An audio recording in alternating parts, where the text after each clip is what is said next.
Okay, chapter 14, well, titled Chapter 14 of Legion. I really don't know how I feel about this episode. We went from a mind-numbing, mind-blowing, I'm not really sure what I watched episode to an episode that I want to go to sleep. I don't know how I feel about that. I feel like we could almost have done without this episode. I don't feel like it gave me anything. It did, however, kind of explain. I liked the branch metaphor?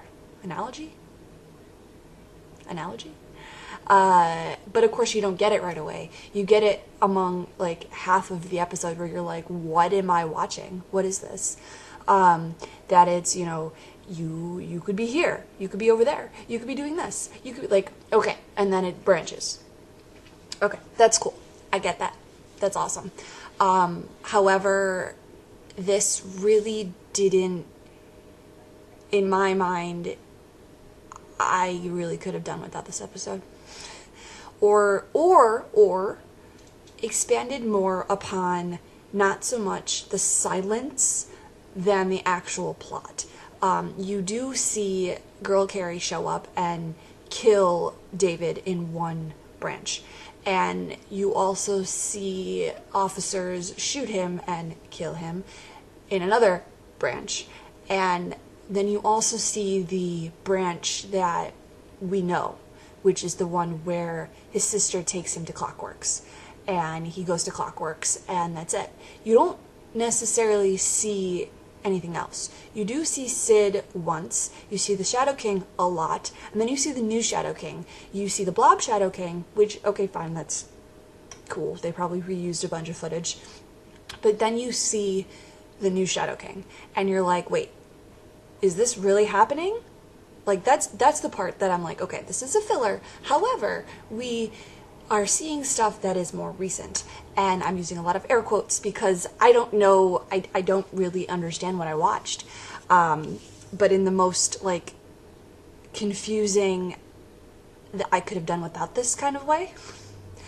It did kind of do full circle to where we left off the episode before, where Lenny in Amy's body-ish something is comforting David in the Beehive, Division 6. And basically you hear the Shadow King, the last lines of actual stuff that makes sense, says, you get to choose your reality. You get to pick what's real and not real. Or choose. Whatever. However he phrases it. And, okay, fine. We kind of knew that. David kind of knew that. He thought he was schizophrenic, so he didn't know what was real. And then when he realized that he's not schizophrenic and he's more or less a mutant, he found out what was real. So, or could piece together what was real and what was not real.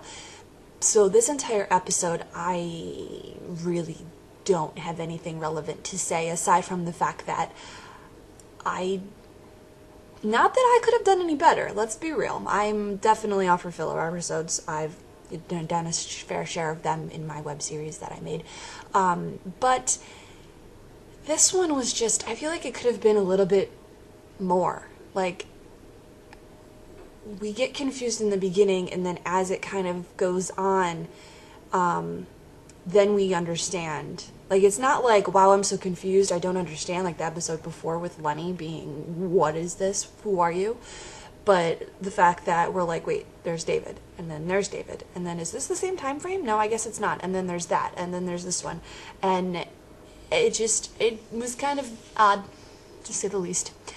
I am, however, on a lighter note, looking forward to next week's episode, which has, okay, so I have this theory, which I may or may not have said in a prior review, that the Shadow King, I believe, is in Sid's head.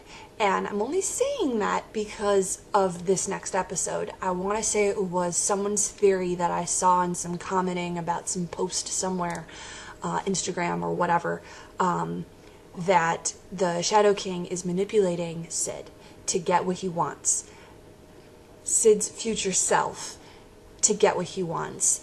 And in this next episode, we actually see David looking at Sid's head. It's like all cloudy or whatever. And she's like, hey, what's wrong with me? Or people are like, hey, what's wrong with her? And he sees the stuff in her head, and it's like, okay, Shadow King is in there. Shadow King is in there. Shadow King has been in there since season 1. Because of one of the times that they were on the astral plane. Sid and David were on the astral plane, and they were getting their groove on, doing their thing. There was weird little mutant slug things. And it's not from David. It was from Sid. But if it's from David's head, he was then transferring it to her indirectly of sorts. I'm trying to remember exactly how that happened from season 1. But anyway, looking forward to more of a plot of sorts, and Lenny and all sorts of real things happening. Not so much a flashback as it was just confusing this past episode. So that's all I got. Unfortunately, it was nothing helpful. Or nothing saying you should watch this episode, because I pretty much would tell people you could probably do without it.